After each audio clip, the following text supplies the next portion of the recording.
Hello friends, welcome back. So today I'm going to review Bosch Dishwasher. So let's open this.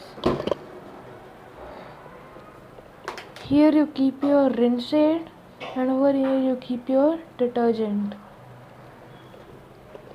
So let's see.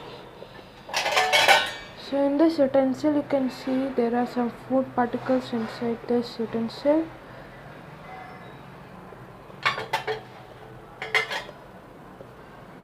First we need to on this switch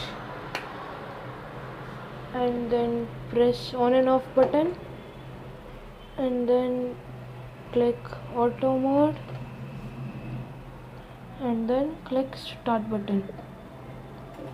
So this will take 80 minutes to wash these utensils. Let's see after 80 minutes how these utensils look.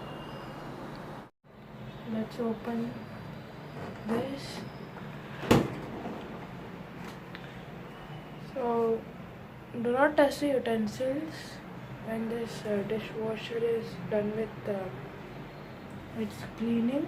So do not touch the utensils immediately because this cleans with hot water. So you need to wait for some time and then you can touch these utensils. So let's see the utensil. And as you can see, there is no food particles in this utensil. As I have shown you before, this utensil. I hope you like this video. We'll meet you in other videos. Till then, bye bye.